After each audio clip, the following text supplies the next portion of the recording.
नवीन घडामोडी पाहण्यासाठी आपल्या बारामती झटका या यूट्यूब चॅनलला सबस्क्राईब करा व बेल आयकॉन दाबा, म्हणजे ताज्या घडामोडी आपणापर्यंत पोहोचतील। ज्यांच्या रक्तामध्ये हिंदू आहे असे हिंदुत्ववादी विचाराचे ज्येष्ठ नेते निळकंठ पाटील यांनी माळशिरस विधानसभेच्या निवडणुकीविषयी भूमिका स्पष्ट केली आहे। हिंदू म्हणजे काय याची सुद्धा त्यांनी माहिती दिली आणि माळशिरस तालुक्याचा 35 ते 40 वर्षांचा जो काही इतिहास आहे तो देखील स्पष्ट केला आहे। दरम्यान बारामती झटकाचे संपादक श्रीनिवास कदम पाटील यांनी त्यांच्याशी संवाद साधून अधिक सविस्तर जाणून घेतले आहे। पाहूयात काय म्हणतायत। नमस्ते, बारामती झटक्यामध्ये सहर्ष स्वागत आहे। आज आपण माळशिरस शहरामध्ये आलोय आणि माळशिरस शहरामध्ये हिंदुत्ववादी ज्यांच्या रक्तामध्ये हिंदू आहे असे पाटील घराण्यातील निळकंठ पाटील आहेत। आता ह्या माळशिरस विधानसभेच्या निवडणुकीमध्ये नेमकी त्यांची काय भूमिका आहे, कारण या निवडणुकीमध्ये एक वेगळं चित्र या माळशिरस विधानसभेमध्ये सुरू आहे। त्याविषयी आपण त्यांच्याकडूनच नेमकं जाणून घेऊया की त्यांची काय भूमिका आहे आणि खऱ्या अर्थानं हे पूर्वीपासून ह्या निवडणूक प्रक्रियेमध्ये आहेत, त्यामुळं पूर्वीचं आणि आत्ताची घडामोडी काय आहे आपण त्यांच्याकडूनच जाणून घेऊया। नमस्ते, तुमचं नाव सांगा। खरं निळकंठ हरिभाऊ पाटील, तुम्ही कधीपासून राजकारणात? 25-30 वर्ष झाली राजकारणात नाही, हिंदुत्ववादी संघटनेमध्ये। पण आता पूर्वीच्या काळी जी होती, तुम्ही जरी हिंदुत्ववादी असला तरी भाजपच्या विचाराशी तुम्ही सहमत होताच ना पहिल्यापासून? हिंदूच्या विचारात जो पक्ष आहे त्याच्या विचाराचा, भाजपचे म्हणजे असं हे नाही। भाजपने सुद्धा हिंदूच्या विरोधात काय केलं तर त्यांच्या सुद्धा विरोधात जाणार आहे। हिंदू म्हणून हिंदू म्हणून, आणि हिंदू मी एकटा नाही, और महाराष्ट्रातला जो समाज महाराष्ट्रात राहतो, संस्कृतीला धरून राहतो, तो सगळा हिंदूच आहे। त्याच्यात जात जमात धर्म पंथ असं नाहीच नाही। तर मला सांगा, पूर्वीच्या काळी माळशिरस मध्ये आता SB अण्णांनी निवडणुका लढवल्या, त्यावेळेची परिस्थिती कशी होती? ती निवडणूक विरोधाची होती, एका शक्तीच्या विरोधातली ही निवडणूक स्वार्थासाठी नव्हती, समाजाचं या शक्तीपासून काहीतरी कल्याण होतं म्हणून ती धडपड चालू होती। प्रस्थापितांच्या विरोधात लढाई होती। प्रस्थापितांच्या विरोधात म्हणजे ते अशी कुठल्या समाजाची नव्हती।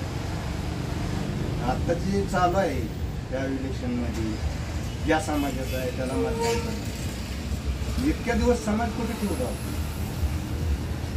तुम्ही बहिणी मामाला जाऊन तिकडं नदीच्या पलीकडं बोलला, ती कुठल्या समाजाची, तुम्ही कुठल्या समाजाची? समाज म्हणजे काय, म्हणजे राजकारण म्हणून समाज का समाज म्हणून राजकारण, तुम्ही बघितलं पाहिजे। म्हणजे माळशिरस तालुक्यात समाज बाहेर गेला की समाजाचा माणूस विरोधात असले त्याला शिळे देणार, ती कुठून आणले? हे नाही पाहिजे। तुम्ही तुमच्या हिमतीवर लागा, तुम्ही समाजासाठी काय केलं असलं तर समाज तुमच्या मागे उभाच राहणार आहे। समाजाने तुम्हाला कारखाना दिला, तो कारखाना कुठं आहे? त्या समाजाने विचारायचंच नाही। तुम्ही देवेंद्रच्या विमानात बसून जाणार तुम्ही, पवार साहेबांच्या हेलिकॉप्टरात उतरणार तुम्ही, त्यावेळेस समाज कुठे गेला? ज्याच्या त्याच्या हिमतीवर त्यांनी निवडणूक लढवली, आणि हिमतीवर म्हणजे त्याच्या कामाच्या हिमतीवर, नाही तर मी माझ्या 70 किलोचा म्हणून मी निवडणूक असं ना, त्याच्या कामाच्या हिमतीवर त्यांनी निवडणूक लढवली, समाज मध्ये घेऊ नये। आणि समाजाचा आतापर्यंत 45 वर्षाचा विरोध तुम्ही कोणाला विचारून प्रस्थापिताच्या पायात ठेवला?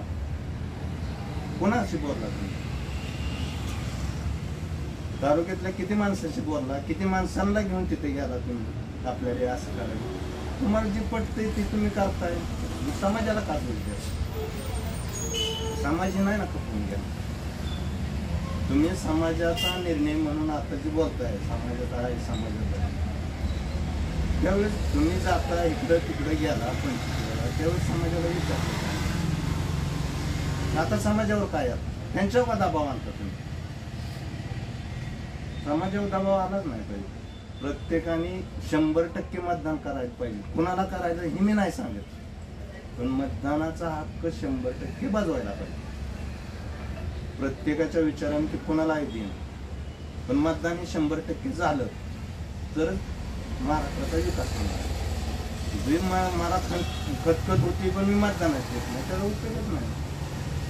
मतदान 100% झालं पाहिजे. की कोणाला करतो हे विचारायचं नाही, पण त्याच्याकडून 100% मतदान करून घेणं ही महाराष्ट्राची उत्तम प्रगती आहे, एवढंच मी म्हणतो. आता तुमच्या बोलण्यातून प्रस्थापितांच्या विरोधामध्ये जी मागच्या निवडणुका होत्या त्या झालेल्या होत्या. आत्ताची निवडणूक जी आहे ते प्रस्थापित आणि ज्यांनी विरोधक म्हणून स्वतःला हे केलं ती एकत्र मिळाल्यामुळं जनतेच्या काय भावना आहेत? ही नोरा कुस्ती आहे हो, ही काय कुस्ती नाही. डावायची म्हणून बाळदादांनी डावली नाही, ते नोराच कुस्ती आहे. बाळदादांना माहित नाही का पुढच्या 5 वर्षात तुम्हाला विरोधक कोण करणार आहे? हेच विरोधक म्हणून येणार आहे. बाळदादांनी काय सांगितलं, 45 वर्षाचा सगळा विरोधक आम्ही संपवला ना, आता विरोध संपवतो म्हणजे संपवलायच त्यांच्यात तोंडून, यांच्याच बाईकचं आहे. मी माझं म्हणत नाही, 45 वर्षात विरोध संपला विरोधकांचा. शंकरराव मर्शीपासून त्यांनी सांगितलं आता विरोध संपला, आता जे होता ते बी संपला. त्यांनीच सांगितलं की संपला म्हणून त्यांनीच सांगितलं, दुसऱ्याने सांगायची गरज नाही. आता तुम्ही पाटील म्हणून बी बाजूला राहू द्या किंवा हिंदू म्हणून बी थोड्या वेळा बाजूला राहू द्या, सर्वसामान्य मतदार म्हणून तुमच्या काय भावना होत्या? ह्या आमदारांनी सर्वसामान्यांना समजून दिलं, दाखवून दिलं की आमदार एवढे एवढे कामं करतो. आतापर्यंतचे आमदार झाले त्यांच्याच गाडीत फिरले, सर्वसामान्यपर्यंत पोचले नाही. ज्या आमदारांनी गोरगरिबांचे दवाखाने केले त्यांना मी किती जाऊन ओरडलं तर काय फायदा आहे का त्या आमदाराच्या विरोधात नाही? ज्यांनी त्याचं काम केलं त्यालाच दाम मिळणार आहे ना, कोणाला बी काय असं बोलून नाही ना. दामाचं ज्यांनी काम केलंय त्याला दाम मिळणार नाही. नाहीतर माहित होतं का वैद्यकीय सेवा आमदार देऊ शकतो? पंक्चर दुकान होता म्हणजे विकासावर लोक मतदान हा, विकासावर विकास, जातीवर मतदान अरे नाही. इथे जो माणूस थांबलोय. विकास, आणि ज्याला आता इथून पुढे नको, उभा जे राहायचं आहे, पंक्चर दुकानात किंवा यायला. त्याला, राजकारण करायचं त्यांनी ये विकास समाजसेवा केली बसले तरच माणसं. नुसतं पक्ष म्हणून बी चालणार नाही. तालुक्यात काय नव्हतं का होतं हे बघण्यापेक्षा काय झालं हेच माणूस बघणार आहे ना. ह्या 5 वर्षात समाजाने बघितलं, गोरगरीब समाज आहे ना, मी ह्याच्यात मोठ्याने काय बघितलं हे बघणार नाही. आता ह्या निवडणुकीमध्ये थोडंसं दबावाचं राजकारण सुरू होतं, याविषयी तुमचे काय मत आहे? कुणी कोणाच्या दबावावर? उत्तमराव आले तर आपली भाकरी आपल्यालाच मोडून खायची, आणि रामभाऊ आले तर आपली भाकरी आपल्यालाच मोडून खायची. ते दोघं बी घास चालणार नाही का? तरी मग दबाव द्यायची काय गरज आहे? आपला जो विचार आहे तो फक्त बोटाने व्यक्त करायचा, त्याच्यात दबावच काहीच येत नाही. त्याच्यात दबाव कसला?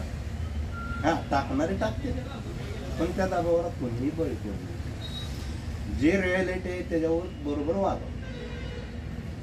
आता गेली अनेक वर्ष माळशिरस आणि सत्ताधारी असा जो संघर्ष होता, आता तुम्ही माळशिरस म्हणून, माळशिरसकर म्हणून काय सांगू शकता? संघर्ष संपवला, स्वतःच्या स्वार्थासाठी संपवला. आणि संघर्ष एका गाडीला 2 चाका असावी, ते आता एकच चाका गाडी चालणार कशी? विरोध ही पाहिजेच ना,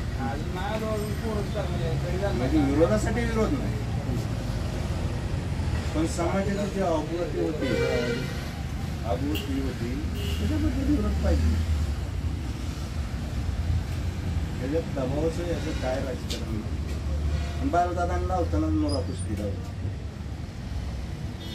त्यांनी भाषणाने स्पष्ट सांगितलं 1,00,000 खालनं पब्लिक 5,000 म्हणते, बाळदादा 1 म्हणतात. म्हणजे 4 कट केलीच ना बाळदादांनी, ती कोणाची कट केली? त्याचा अर्थ म्हणजे सगळ्यांनी सुज्ञ डोक्याने विचार करावा. बोलायला अजिबात पुसू नये आणि काम करणारा तो विजय फिक्स आहे. आता तुमच्या बऱ्याचशा बोलण्यातून जे काय तुमच्या मनामधील असेल सगळ्या तुम्ही आजपर्यंतच्या राजकीय प्रवासाबद्दल सांगितलं. आता एक तुम्ही हिंदुत्ववादी तुमच्या रक्तामध्ये तर तुमची नेमकी या निवडणुकीच्या प्रचारात मध्ये कोणते कोणते मुद्दे असतात? ह्यामध्ये हिंदूंना जो एक प्रकारे राजकीय दबाव टाकला जातो की तुम्ही निवडू नका, काढू नका, तुम्ही सार्वजनिक मंडळावर बक्केबाज करू नका. तो संपला पाहिजे. ज्या ज्या भावना आहेत तो कुठंतरी व्यक्त करणारच आहे. मंडळात व्यक्त कर, एखाद्या कार्यक्रमात व्यक्त कर. हिंदू म्हणून त्यांना दाबून तो समाजाच्या विरोधात काय करत असला तर ठीक आहे ना. समाज विरोध नसला त्याला तुम्ही दाबण्याची गरज नाही. त्याचा उत्सव जो तो साजरा करणारच आहे. पण हिंदूवर तुम्ही टार्गेट करू नका. हिंदू म्हणून त्यांचं टार्गेट करणार. मी म्हणत नाही की हिंदूंनी काय बी करावं. मी म्हणत नाही की हिंदूंनी समाजाच्या एखाद्या समाजाच्या विरोधात बोलावं. त्याच्या समाजावरती तर असतं समाजात म्हणजे जागृत करायला का तुम्ही. आता तुम्हाला शेवटचा प्रश्न आहे. एक माळशिरसकर म्हणून त्या माळशिरसमधून तुम्ही सर्व हिंदू असतील आणि हे विकास कामांचं काय राम सातपुतेंचं कार्य आहे त्याच्यातून तुम्ही मतदानातून नेमकं कसं तुम्ही आकडा त्यांना पार करणार? विरोधापेक्षा माळशिरसकर हिंदू म्हणून, हिंदू विचाराचे म्हणून, काम म्हणून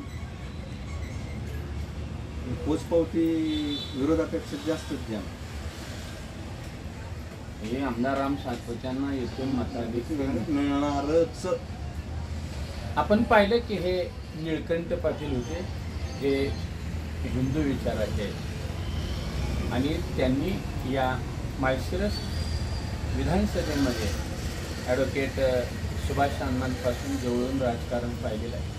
त्यावेळची जी होती ती प्रस्थापितांच्या विरोधातली लढाई होती, संघर्ष होता.